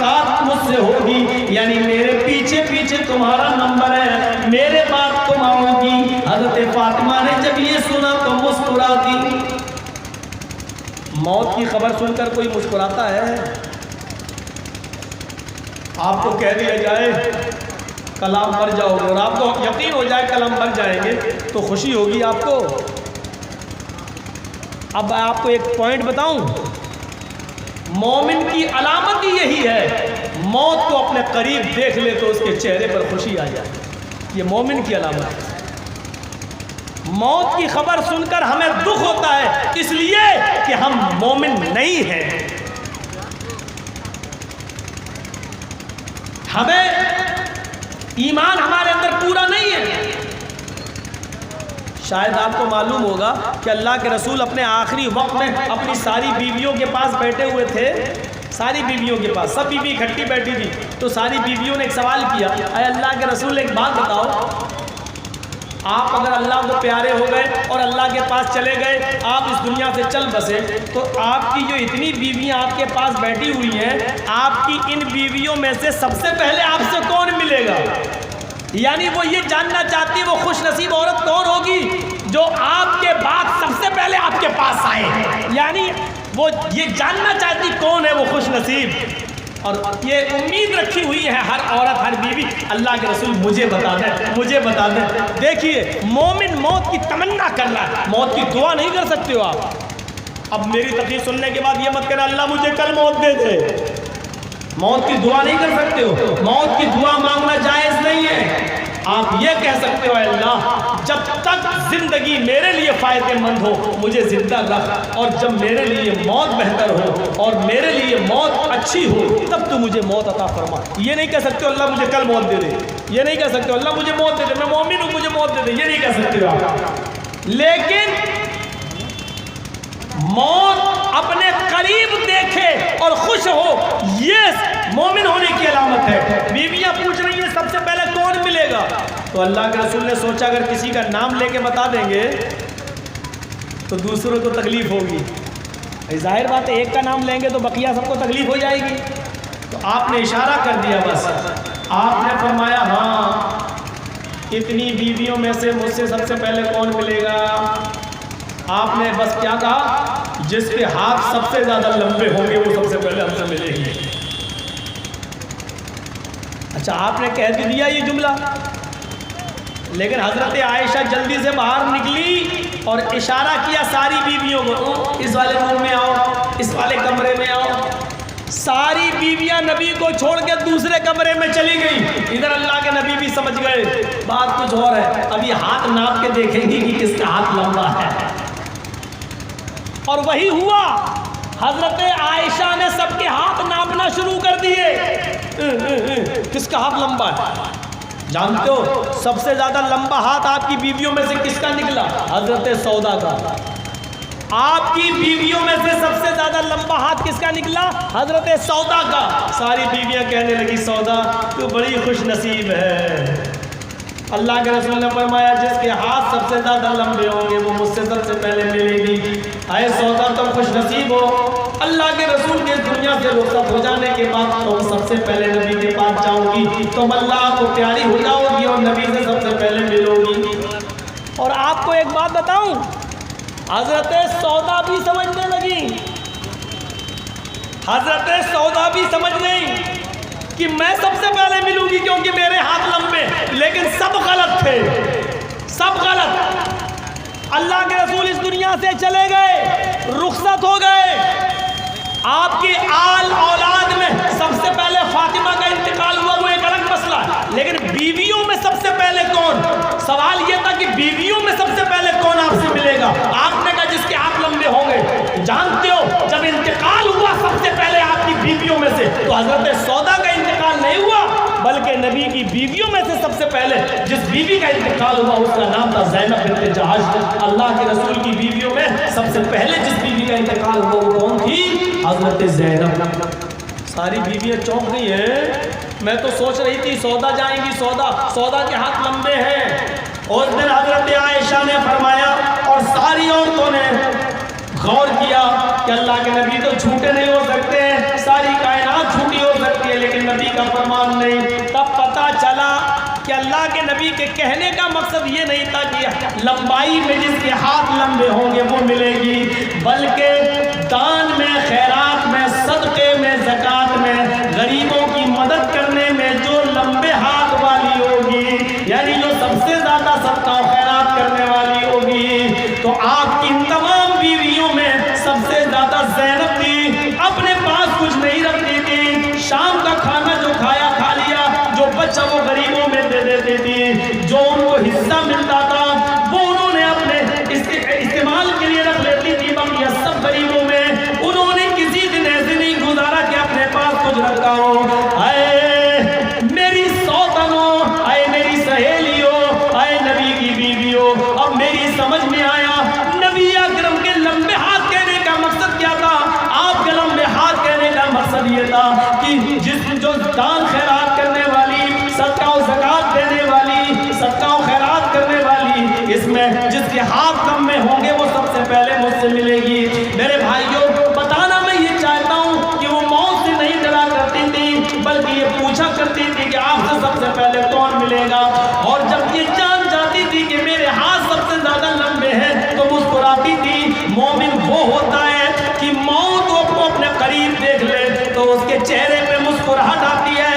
आज मौत को हम अपने करीब देखते हैं तो हमारे चेहरे पे मुस्कुराहट नहीं आती है। मेरे भाइयों, जरा तसव्वुर करो, इसका मतलब ये है कि आज ईमान की बहुत बड़ी कमी है हमारे अंदर। एक और चीज की तरफ मैं आपको लेके चलना चाहता हूं, एक और चीज की तरफ मैं आपको लेके चलना चाहता हूं, जरा गौर से सुनिएगा। हजरत खंसा एक बहुत बड़ी शायरा गुजरी है, और मरसिया जानते हैं, किसी के मरने के बाद दुख भरी शायरी है, अपने दुख को शेर में बयान करना। हजरत खंसा से दुख भरी शायरी पढ़ने वाली कोई नहीं थी। जब कोई मर जाता था तो मरसिया उसके मरने पर दुख भरी शायरी पढ़ा करती थी। जब अरब के अंदर उकास मेला लगता था, मक्के के अंदर उकास का मेला लगता था, तो उसमें खंसा भी अपना माल तिजारत लेकर जाया करती थी, और अरब के लोग खंसा के खेमे पर बाहर बोर्ड लगा दिया करते थे, अरब ये अरब की सबसे ज्यादा मशहूर मरसिया पढ़ने वाली सबसे बड़ी शायरा है। हजरत खंसा का एक भाई था मुआविया। मुआविया को लोगों ने कत्ल कर डाला, मुआविया मर गया, मुआविया कत्ल कर दिया गया। अभी खंसा काफिर है, इस्लाम नहीं लाई है। मुआविया का गम भूलने नहीं पाई, मुआविया की याद में वो अशार पढ़ती रही और रोती रही। उसका एक भाई था सखर ने मुआविया का अपने भाई का बदला लेना चाहा, लेकिन दुश्मनों ने सखर को भी मार डाला, सखर को भी मौत के घाट उतार दिया। जानते हो सखर के मरने के बाद, कत्ल हो जाने के बाद मरसिया ने एक ऐसा खंसा ने एक ऐसा मरसिया पढ़ा। वो रोजाना जब सोती थी तो शेर पढ़ती थी, और खंसा जब उड़ती थी तो शेर पढ़ती थी। उसके शेर से आप अंदाजा लगा सकते हो कि मरसिया को क्या, खंसा के ऊपर क्या गुजरी थी अपने भाई सखर के मरने के बाद। जब वो सूरज निकलता था तो वो पढ़ती थी, और जब सोती थी तब भी पढ़ती थी। वो ये शेर पढ़ा करती थी, युज़क्किरुनी तुलूउ शम्सी सखरा, युज़क्किरुनी तुलूउ शम्सी सखरा, अज़कुरुहु लिकुल्लि गुरूब शम्सिन। ये खंसा का वो जानदार शेर है, ये मरसिया है जो उसने दुख भरे लहजे में अपने भाई की याद में पढ़ा था। वो कहती थी, ऐ सूरज तू क्यों निकलता है, ऐ सूरज तू क्यों पूरब से चमकता है, ऐ सूरज जब भी तू पूरब से चमका, जब भी मेरी नजर तेरे ऊपर पड़ी, ऐ सूरज मुझे सखर की याद दिला देती है तेरी रोशनी। युज़क्किरुनी तुलूउ शम्सी सखरा, ऐ सूरज तू क्यों निकलता है, ना निकला कर। ऐ सूरज जब भी तू निकलता है, तुलू होता है, तो तुझे अपने भाई सखर की याद आ जाती है। अज़कुरुहु लिकुल्लि गुरूब शम्सिन, ऐ रात तू क्यों आती है, ऐ रात मत आया कर, ऐ रात जब तू आती है और मैं बिस्तर पे सोने जाती हूँ तो मुझे अपने भाई सखर की याद आ जाती है। मतलब ये है, कोई दिन ऐसा नहीं जाता मैं सखर को याद न करती हूँ, और कोई रात ऐसी नहीं जाती मैं सखर को याद न करती हूँ। हर दिन हर रात सखर को याद करती हूँ। देख रहे हैं आप, ये काफिर थे भाई, जब मरे तो खंसा भी काफिर थी, अपने भाई को रोज याद कर रही है, लेकिन जब ये ईमान लाती है, सन 8 हिजरी में इस्लाम कबूल करती है और 16 हिजरी में जंगे कादिसिया होती है। हजरत उमर फारूक का लाओ लश्कर जंग में लड़ रहा है। खंसा के 4 बेटे, खंसा अपने चारों बेटों को ललकार कर कहती है, ऐ मेरे बेटों, जिस तरह तुम्हारी माँ एक है उसी तरह तुम्हारा बाप भी एक है। अल्लाह की कसम, तुम्हारी माँ ने तुम्हारे बाप की अमानत में खयानत नहीं की है। ऐ मेरे बेटों, मैंने कभी अपना मुँह काला नहीं किया है। ऐ मेरे बेटों, मैंने कभी किसी के साथ रात नहीं गुजारी है। मैंने तुम्हारे बाप की अमानत का पासो लिहाज रखकर अपना दूध पिला पिला कर तुम्हें बड़ा किया है, लेकिन आज ये जंग हो रही है। मेरे बेटो, इस दूध का कर्ज उतार दो, जंगे कादसिया में कूद जाओ। एक बेटा शहीद हो जाए तो दूसरा बेटा चला जाए, दूसरा शहीद हो जाए तो तीसरा चला जाए, तीसरा शहीद हो जाए तो चौथा चला जाए। ऐ मेरे बेटो, यहाँ नहीं तो कल जन्नत के दरवाजे पर तुम्हारी माँ तुम्हारा इंतजार करेगी। उसने ललकारा, खिताब किया और अपने चारों बेटों को मैदान जंग में झोंक दिया। पहला बेटा शहीद, दूसरा चला गया, दूसरा भी शहीद, तीसरा चला गया, तीसरा भी शहीद, चौथा चला गया, चौथा भी शहीद। खबर आती है, खंसा तेरे चारों बेटे मैदान जंग में कत्ल कर दिए गए। ये खंसा जो कल तक अपने भाई की आग में मरसिया पड़ती थी, आए सूरज तू क्यों निकलता है, आए रात तू क्यों आती है, मुझे सखर की आग दिला देती है, लेकिन आज 4 बेटे कत्ल हो गए।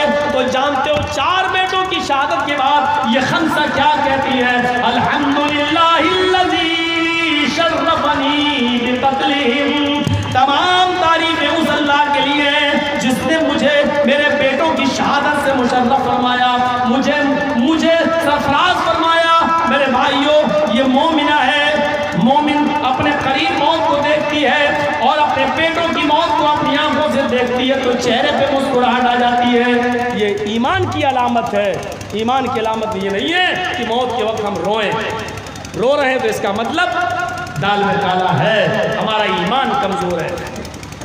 बात मिसवाक से कट गई और दूसरी तरफ चली गई, बात मिसवाक से कट गई और दूसरी तरफ चली गई। मेरे भाइयों, हजरत आयशा ने वो मिसवाक जब ली और नबी अकरम करने लगे और मिसवाक जमीन के ऊपर गिर गई। अल्लाह के रसूल सल्लल्लाहु अलैहि वसल्लम पानी के हाथ पानी में डुबोकर हाथ अपने जिस्म पर मलते जा रहे और कहते जा रहे हैं, इन्ना लिल मौति सकरात, मौत के लिए बड़ी बेचैनियां और मौत के लिए बड़ी परेशानियां हैं। ये कहते जा रहे हैं। हजरत फातिमा ने भी फरमाया, हाय मेरे अब्बू। तो अल्लाह के नबी ने फरमाया, फातिमा मेरे अहले बैत में तुम सबसे पहले मुझसे मिलोगी। और दूसरी खुशखबरी सुनाई, फातिमा तुम्हें रोने की जरूरत नहीं। अभी अभी जिब्राइल ने मुझे बताया कि फातिमा से कह दो, फातिमा तू सय्यदतु निसाई अहलिल जन्ना। अल्लाह ने फातिमा को जन्नत की तमाम औरतों का सरदार बना दिया। इतनी अहम चीज है मिसवाक कि आपने इंतकाल के वक्त भी इसको नहीं छोड़ा, नहीं छोड़ा, आपने आखिरी वक्त में भी नहीं छोड़ा। लेकिन इतनी अहम होने के बावजूद भी आपने इसको फर्ज नहीं किया। आपने इतना फरमाया, लौला नशुक्का अला उम्मती लअमरतुहुम बिस्सिवाक। अगर मेरी उम्मत पर मुश्किल ना होता हर नमाज से पहले मिसवाक करना तो मैं फर्ज कर देता। ये नबी की रहमत नहीं तो और क्या है। मेरे भाइयों, कि आप अपनी उम्मत को परेशानी में न पड़ने की वजह से ये परेशानी में पड़ जाएगी। आपने फरमाया मेरी उम्मत पर अगर मुश्किल ना होती तो मैं फर्ज कर देता, मैं हुक्म दे देता, लेकिन आपने फर्ज नहीं की। इतनी अहम चीज आप फर्ज नहीं कर रहे हैं। हिंदू धर्म की किताब है श्रीमद् भागवत महापुराण। आज हिंदुओं के नारे बहुत लगाए जा रहे हैं और हिंदू की बात की जा रही है, लेकिन इन्होंने सिर्फ आरएसएस के एजेंडे पर काम हो रहा है, वरना हिंदू धर्म के एजेंडे पर काम हो और धार्मिक ग्रंथों के एजेंडे पर काम हो तो ये कोई पूरा नहीं उतरेगा। अश्वमा शुक्मा रोहा देवदत्त जगतपति आसिना साधु मनम षडेश्वर्या गुणगीता विचरन्न शुना छोड़िया हिना प्रति मंगुति निर्पलिंग गच्छतो दस्यो निपुदिशो हरिष्यति इतकलोगम प्राय जनेषु खरगर्मिणि धर्मत्राणाय सत्वैनि भक्तानुत्रष्यति। आप एक एक मंत्र को पढ़ लें। हिंदू धर्म अगर धार्मिक ग्रंथ ग्रंथों के आधार पर बात करें मेरे भाइयों, तो आज हिंदू और मुसलमानों के दरमियान ये नफरत फैली नहीं सकती है, ये भाईचारा फैल जाए, हिंदू और मुसलमान दोनों आपस में भाई हो, लेकिन फिर इनकी राजनीतिक रोटियां नहीं सीखेगी, फिर इनको कुर्सी नहीं मिलेगी।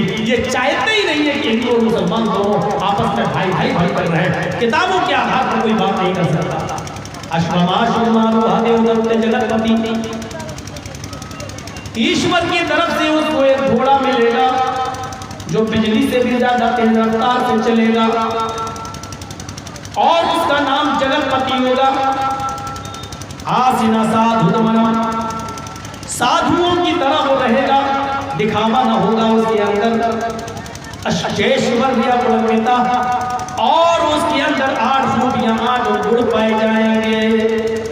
बताइए इस मंत्र के अंदर जो चीज बताई जा रही है उसको के मुताबिक मोहम्मद रसूलुल्लाह के अलावा कौन उतरता है?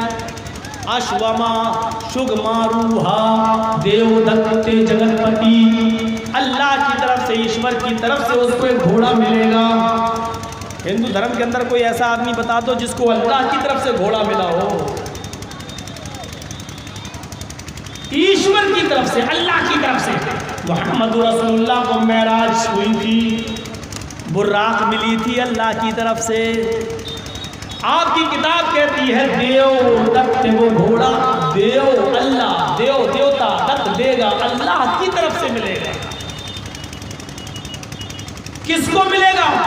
जगतपति, उसका नाम जगतपति, जगत मानी दुनिया, पति मानी रक्षक, मुहाफिज, जो पूरी दुनिया का रक्षक होगा, जो पूरी दुनिया का मुहाफिज यानी रहमतुल लिल आलमीन, जो पूरी दुनिया को अपने रहमो करम से देखता होगा। जगतपति का मतलब रहमतुल लिल आलमीन, कृपालु और दयावान। बुर्राक मिलेगी, घोड़ा मिलेगा, और ये भी कहा जा रहा शुगमारूहा, वो बिजली से भी ज्यादा तेज रफ्तार से चलेगा। हिंदू धर्म के अंदर कोई सवारी ऐसी नहीं हुई है जो बिजली से भी ज्यादा तेज रफ्तार से चले। हिंदू धर्म के अंदर सवारियां हमें देखने को मिल रही है, चूहा गणेश जी की सवारी लेके चल रहा है।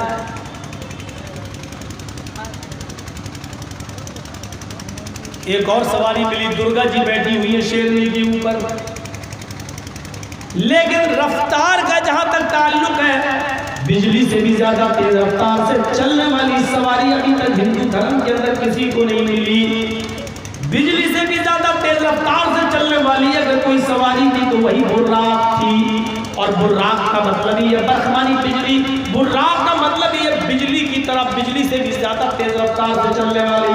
मेरे भाइयों, अल्लाह के नबी जब उस बुर्राक पर बैठते हैं और चलते हैं बैतुल मक़दिस की तरफ, तो आप खुद फरमाते हैं जब मैं उसके ऊपर बैठा तो उसका पहला कदम इतना बड़ा होता था, बुर्राक का पहला कदम इतना बड़ा होता था कि जहां तक मेरी नजर जाती थी वहां तक उसका पहला कदम होता था।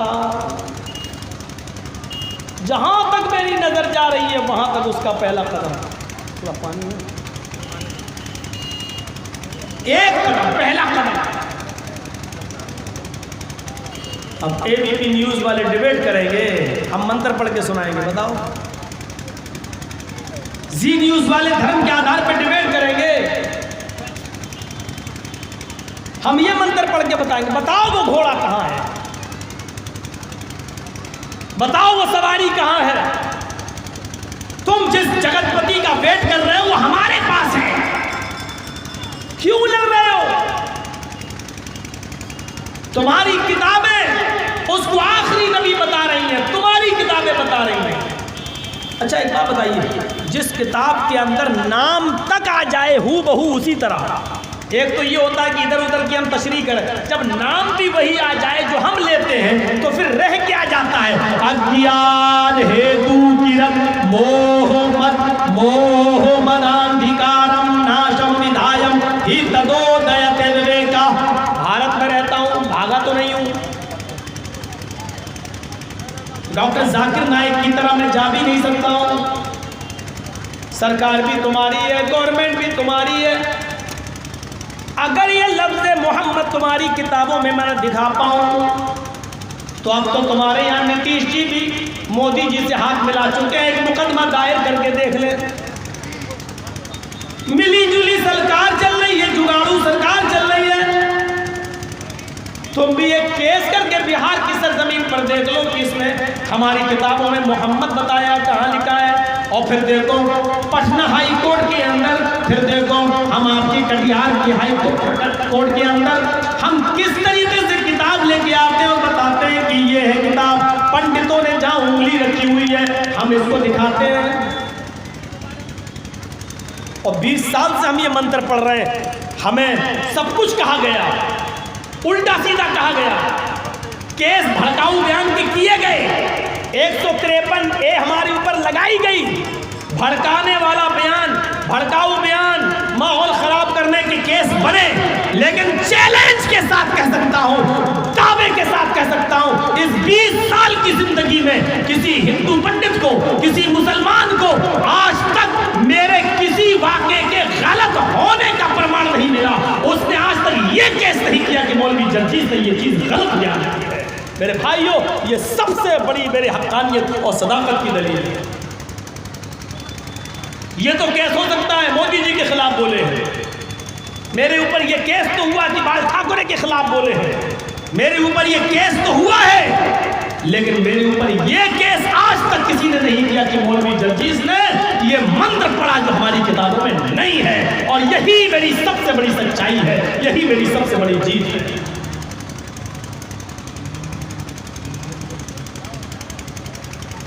फैसला ही नहीं होता था, बाल ठाकरे के खिलाफ हम बोले, 16 साल मुकदमा चला मुंबई की जेल में। ठाकुरे जी के ऊपर मुकदमा, ठाकुरे जी का केस किया हुआ, 16 साल मुकदमे हमने झेले। अगर हम गलत थे तो फैसला करते, लेकिन बंबई हाई कोर्ट ने भी लटकाए रहा, लटकाए रहा, लटकाए रहा, 16 साल तक खींचा। जब बाल ठाकुरे इस दुनिया से चला गया तो कह दिया क्लीन चिट, मर गया, कोई इसको लड़ेगा। कोर्ट ने भी सजा नहीं सुनाई, हमने गलत कुछ कहा ही नहीं था, हमने सिर्फ इतना कहा था अगर हरे रंग पे पाबंदी की बात करते हो तो हरे धनिया, हरी मिर्चें, तुरई, लौकी, पालक, मेथी खाना भी छोड़ो, ये भी हरे रंग से रहते। क्या गलत कह दिया था मैंने? तुमने कहा था कि मैं प्रधानमंत्री बन गया, बाल ठाकरे ने, मैं अगर प्रधानमंत्री बना तो हरा रंग मिटा के रख दूंगा, हरे रंग के झंडे खत्म कर दूंगा, हरा रंग मुसलमानों का रंग है, हरा रंग इस्लामी रंग है, मैं इसको भारत से हटा दूंगा, मिटा दूंगा, खत्म कर दूंगा, हरे रंग का वजूद मिट जाएगा। शुरुआत तुमने की, जवाब हमने दिया। ठाकुर जी, हरे रंग की सब्जियां खाकर ही तुम जिंदा हो, लाल रंग की चीज तो खा नहीं सकते हो। और मैंने वहां नाम भी लिया था, अब नाम नहीं लूंगा। आप कोई जरूरी नहीं है कि वो बात पर उठाई जाए, मेरी तकरीरें सुन लेना, यूट्यूब पे पड़ी हुई है। मैंने कहा हरे रंग को बंद करने से पहले जितने भी दरख्त हैं हरे भरे सबको हटाओ, जितनी सब्जियां हरे रंग की हैं इनको बंद करो, हरा धनिया, हरी मिर्चें, पालक, मेथी, सारी चीजें खाना छोड़ो। लाल रंग की कितनी चीजें खाओगे? टमाटर के अलावा हमें कोई चीज लाल दिखती नहीं, गाजर का हर महीने सीजन होता ही नहीं, और लाल रंग की चीज तो वो है जो हम लोग 12 महीने खाते हैं। क्या तुम खाओगे? वो बोला तो कुछ नहीं, हम बोले तो 2 दिन हमें अंदर रहना पड़ा।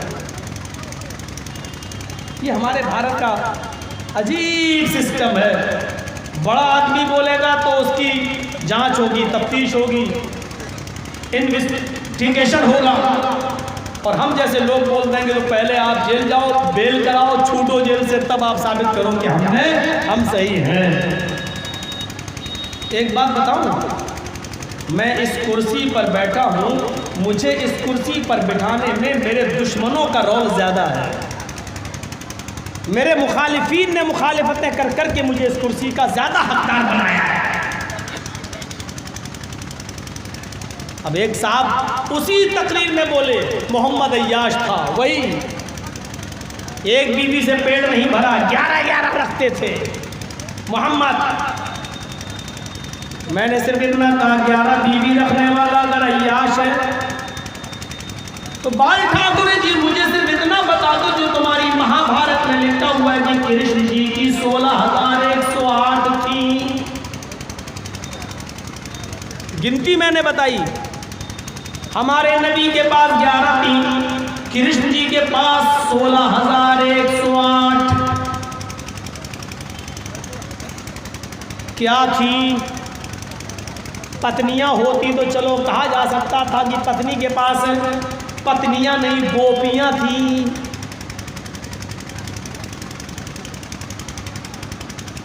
ऐसी ऐसी रामलीला लिखी हुई है तुम्हारी किताबों में। पंडितों तुम्हें क्या हो गया है जो छिपाए बैठे हो?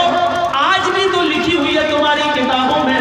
सारी लड़कियां 16,108 अपने कपड़े उतार कर नदी में, दरिया में, नदी में नहा रही हैं और कृष्ण जी सारी लड़कियों के कपड़े लेकर बरगद के पेड़ पे चढ़ गए।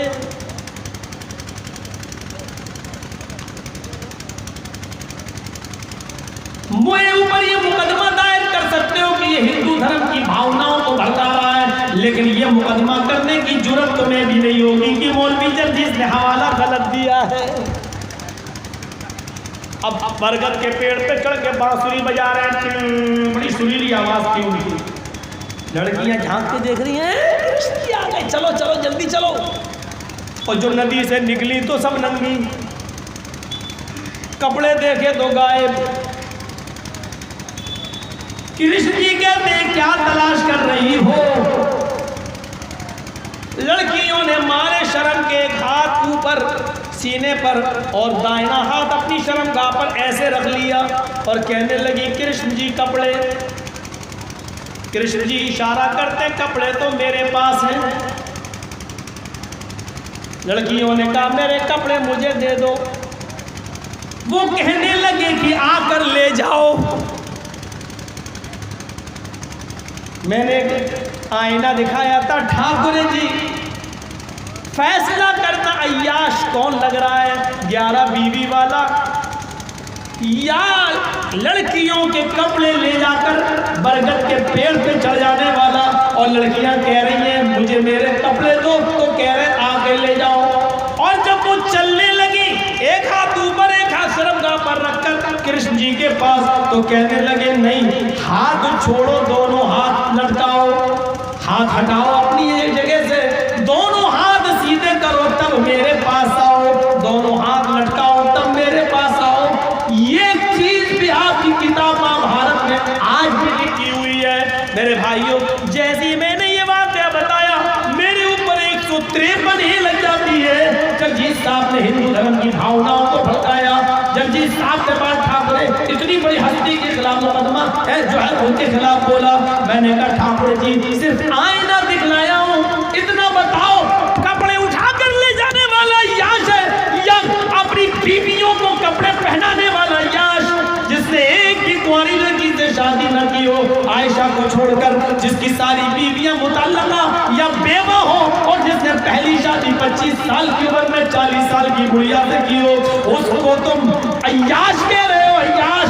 और 16-16, 17-17 साल की लड़कियों के कपड़े, 16,108 लड़कियों के कपड़े लेकर बरगद के पेड़ पे चले जाए और फिर उनको कपड़े दे वो पहन लें, तो 16,108 लड़कियों के बीच में बैठकर बांसुरी बजाए, उसको क्या कहते हो?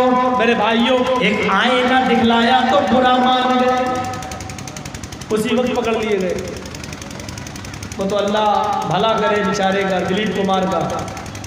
इसको जब पता चला कि मौलाना जर्जीस और ऐसा ऐसा बोले, बोले वो तो सही तो बोले। ये बेचारा आया और इसने हमारी ज़मानत करवाई। फिल्मी दुनिया के अल्लाह जिससे काम ले ले, जिससे इसने मेरी ज़मानत करवाई। और ज़मानत करवाने के बाद कौन आता है दिलीप कुमार के पास कि जर्जीस को लेके तो आओ मेरे पास, मैं देखूं तो कौन है, किसकी इतनी हिम्मत है कि जिसने हमारे खिलाफ ऐसा बोला बम्बई में आज तक। और हमें मालूम भी नहीं था, मेरी उम्र 17-18 साल थी उस वक्त, जज्बात में बह गया, बोल गया। अब वो दिलीप कुमार हमें जब बाल ठाकुर के घर लेकर पहुंचा तो उस वक्त मुझे तो डर लग रहा था, पता नहीं क्या होगा। उसने कहा अब तो ज़मानत हो गई तुम्हारी, डरो नहीं, चलो चलते हैं देखें। तो जानते हो उस वक्त भी मैंने क्या क्या जवाब दिया था, ये मैं जानता हूँ। बाल ठाकरे के यहाँ पर चाय वाय से चला दौर, उसने कहा आप बोले थे है? देखने में तो नहीं लगता है। उस ज़माने में वीडियो का ज़माना नहीं था, रिकॉर्डिंग नहीं होती थी, वो सीढ़ियाँ चलती थी, टेप रिकॉर्ड में रिकॉर्ड होती थी उस ज़माने की बात मेरे भाइयों। तो बाल ठाकरे ने कहा कि अच्छा एक बात बताओ, तुमको धरती माता कहने में क्या लगता है, ये बताओ। अगर ज़मीन को माँ कह दो तो क्या बिगड़ जाएगा, धरती माता कहने में क्या है? मैंने कहा ठाकुर जी, माँ के पैरों के कदमों के नीचे जन्नत होती है। माँ को अपने पैरों से रौंदा नहीं जाता है, माँ को सीने से लगाया जाता है। माँ अपने बच्चे को कलेजे से लगाती है। तुम कैसे इस धरती को अपनी माँ कहते हो और माँ भी कहते हो, और माँ के सीने को, माँ को अपने पैरों से रौंदते भी हो? शर्म आनी चाहिए। ऐसा धरती से गल्ला पैदा होता है, जैसे माँ के पेट से बच्चा पैदा होता है। माँ बच्चा पैदा करती है, धरती गल्ला पैदा करती है, तो माँ समान हुई कि नहीं हुई? हमने कहा और जब भूकंप आ जाए, जलजला आ जाए, तो इसी जमीन में धंस के हजारों मर भी जाते हैं। तो बताओ जो मार डाले वो डायन हुई या नहीं?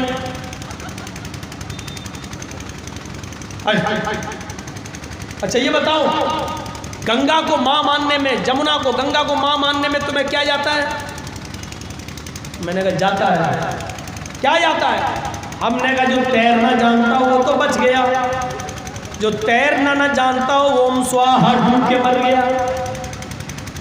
यही गंगा जब सैलाब की शक्ल अख्तियार करती है तो गांव के गांव डुबो देती है और अपने ही बच्चों को मार डालती है। वही डायन वाला जुमला मैं इधर भी बोलूंगा। अरे चुप रहो यार। अच्छा आखिरी बात बताओ, गाय को मां मानने में तुम्हें क्या ऑब्जेक्शन है? मैंने कहा कुछ नहीं। फिर गांव को मां क्यों नहीं कहते हो? मैंने कहा प्रॉब्लम है। बोले क्या? मैंने कहा आपकी गाय कितना दूध देती है? बोले मेरी गाय कहाँ? मैंने कहा सपोज दैट, फर्ज कर लो कितनी गाय दूध देगी? 6 किलो, 7 किलो, 8 किलो।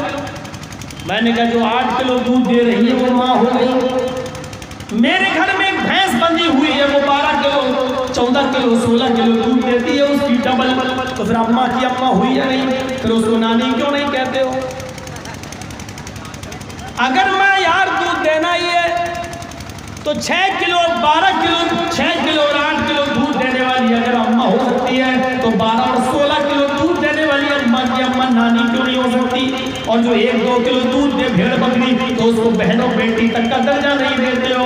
प्रॉब्लम है मेरे साथ। उसको बोलता है ऐसे। फिर दिलीप कुमार भाई ले जाओ, ठीक है, कंप्रोमाइज हो गया। आज के बाद ना तुम मेरे खिलाफ बोलोगे, ना हम तुम्हारे मजहब के खिलाफ। बात हो गई खत्म। ना हम तुम्हारे मजहब के खिलाफ बोलेंगे, ना मैं ठाकुर जी आपके खिलाफ बोलूंगा। ये मेरी 20 साल की उम्र की वो तकरीर थी जिसने मुझे मुंबई में इतना मशहूर कर दिया कि उस 20 साल की उम्र में की गई तकरीर के बाद आज भी जब मेरा प्रोग्राम बंबई में होता है तो पूरी पुलिस प्रशासन चौकन्ना हो जाती है कि वही मौलवी आ रहा है जो बाल ठाकरे के खिलाफ बोला था। सुनने वाले इतने नहीं होते जितनी पुलिस लग जाती है मेरी तकरीर में। चारों तरफ छावनी बना दी जाती है। और मैं अल्लाह का शुक्र अदा करता हूँ, अल्लाह कल तक ये इस्लाम की बातें नहीं सुनते थे, आज इनको मौलाना जर्जीज की जबान से निकलने वाली तकरीर सुनना भी पड़ती है। स्पेशल CBI भेजी जाती है, स्पेशल IB वाले भेजे जाते हैं, स्पेशल NIA वाले, स्पेशल ब्रांच के LIO भेजी जाती है कि नोट करो मौलवी जर्जीज क्या बोला। मजाक नहीं कर रहा हूँ, अल्लाह की कसम खा के कहता हूँ। आपके जलसे में भी भेजे गए हैं, इस जलसे के अंदर भी आए हैं, सादा वर्दी में आए हैं, दूसरे लिबास में आए हैं। मेरे साथ ये सबसे बड़ी प्रॉब्लम है कि मेरा रिकॉर्ड सबसे पहले जमा होता है। आप इश्तिहार मेरे जो व्हाट्सएप पे आप डालते हैं ना, व्हाट्सएप पर जो फेसबुक पे जो ये हर जगह पहुंचते हैं, हर जगह ग्रुप में दिल्ली की आईबी वाले ये मैसेज, जैसे मान लीजिए मैं बिहार में हो रहा है, पटना की आईबी को भेज दिया, पटना वालों ने देखा ये कटिहार में हो रहा है, कटिहार की आईबी को भेज दिया, कटिहार की आईबी ने देखा कि फला गांव में हो रहा है, उसने फला गांव की आईबी को भेज दिया है। स्पेशल भेजे जाते हैं मेरे लिए और रिकॉर्ड, आप हमारी तकरीर रिकॉर्ड बाद में करेंगे और कल ये यूट्यूब पर आप डालेंगे। आपसे पहले ये चीज़ गृह मंत्रालय में पहुंचा दी जाती है, आपका यूट्यूब पर आने से पहले ये तकरीर ये राजनाथ की गृह मंत्रालय में पहुंचा दी जाती है, ये रात ही रात में पैक होती है और गृह मंत्रालय तक पहुंच जाती। आप तो कल काटेंगे छांटेंगे, 10-15 मिनट की एडिट करेंगे, मोदी योगी के साथ मेरा फोटो मिलाएंगे, आपको टाइम लगेगा, लेकिन वो मेरी तकरीर रात ही रात में गृह मंत्रालय तक पहुंच जाती है। मेरे भाइयों, हम जिस माहौल में जी रहे हैं, हमसे पूछो, हमें भी डर लगता है। डॉक्टर जाकिर नाइक के बाद अब लोगों की नजर, बल्कि हुकूमत की नजर अब मेरे ऊपर है, कहीं ऐसा ना हो कि मेरी जबान भी बंद कर दी जाए। हमें मालूम है एक झूठा केस ला दिया जाएगा, अब तुम साबित करो, साबित करने में 15 साल लग जाएंगे, 15 साल के बाद सुप्रीम कोर्ट कहेगी कोई सबूत नहीं मिला, बाइज्जत बरी, लेकिन 15 साल के बाद हम आपके सामने बोलने के लायक नहीं रहेंगे। 15 साल के बाद हमारी स्पीच, हमारी ताकत खत्म हो जाएगी और यही हुकूमत की पॉलिसी है, इनको इतने दिन जेल में रखो, चाहे बाइज्जत बरी करो, लेकिन इतने साल इनके बर्बाद कर दो कि वहां से निकलने के बाद ये किसी काम के न रहे। इसलिए मैंने थोड़ा कम कर दिया, बल्कि अब धीरे धीरे छोड़ रहा हूँ। क्यों? इसलिए कि मेरे भाइयों, बंद हो जाने से बेहतर ये है कम से कम चलते रहे और थोड़ा बहुत आपके सामने आता रहे। मेरे भाइयों, हमें और आपको सबको सोचना चाहिए, सबको सोचना चाहिए। देख लीजिए, रोहिंग्या के मुसलमानों पर जुल्म हुआ, कितनी जगह जुलूस निकले, कितनी जगह जुलूस निकले, मुसलमानों ने जुलूस निकाले, उनके हिमायत में जुलूस निकाले। लेकिन एक बात बताइए, इस जमाने के अंदर कैसा डर सबके अंदर पैदा हो गया। कश्मीर से 370 अनुच्छेद हटाई गई है, क्या किसी एक आदमी ने, क्या किसी एक मौलवी के नेतृत्व में कोई जुलूस निकाला गया? नहीं, मौलवी भी डरते हैं, मौलवी जर्जीज भी डरता है। आप यकीन मानिए, बड़ी बड़ी तंजीमों के लीडर, बड़ी बड़ी तंजीमों के लीडर, बुरा मत मानिए, इसमें हमारे लोग भी शामिल हैं, आपके लोग भी शामिल हैं, जमीयत उलमा जैसे लोग भी शामिल हैं, वो भी जाते हैं और बड़े बड़े लोग जाकर अमित शाह के पास जाकर कहते हैं हम आपके इस फैसले से संतुष्ट हैं, मुतमईन हैं, आपने जो किया सही किया, हम आपके साथ हैं। क्या करेंगे मेरे भाइयों? किसी को वो लाल फाटक पसंद नहीं है, किसी को जेल का दरवाजा पसंद नहीं है, किसी को अपनी जिंदगी के साथ खिलवाड़ करना पसंद नहीं है। डॉक्टर जाकिर नाइक अगर भारत में होते तो आज जेल में सड़ रहे होते। मेरे भाइयों, उनके ऊपर एक नहीं 50 मुकदमे और दायर कर दिए गए होते। मेरे भाइयों, जरा तसव्वुर करो, मलेशिया की गवर्नमेंट ने उनको पनाह भी दी अपने यहाँ, कम से कम वो बोल तो रहे हैं, कम से कम आज उनकी जबान तो चल रही है।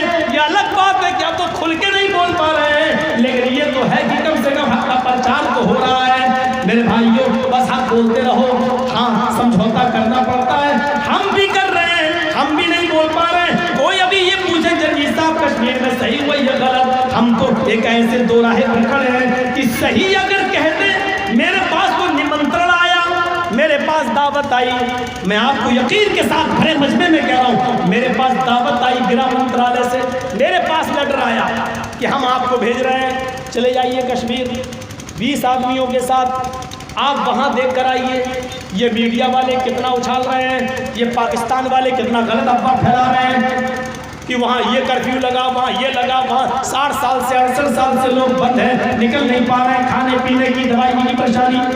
मौलाना जर्जी साहब 20 लोगों का वफद हम भेज रहे हैं, आप भी जाइए और देख के आइए और बताइए, हम आपको ले जा रहे हैं, हम हमारी फौज आपको दिखाएगी, एक एक इलाका आपको दिखाएगी, आप जाइए और बताइए हम दिल्ली में आकर। थोड़ी देर करिए, मेरे दिमाग में आया कि हो जाओ, देख के आओ क्या हो रहा है, लेकिन मौलवी जर्जीज की खोपड़ी फौरन थोड़ी देर के बाद एक अजीब फैसला करती है। मैंने फौरन फैसला किया और मैंने फौरन कह दिया कि नहीं, मैं नहीं जा पाऊंगा। बोले क्यों? एक बात फरमाएं, छोटी सी मुंडी है 6-7 साल की, आसमान नाम बता रही है,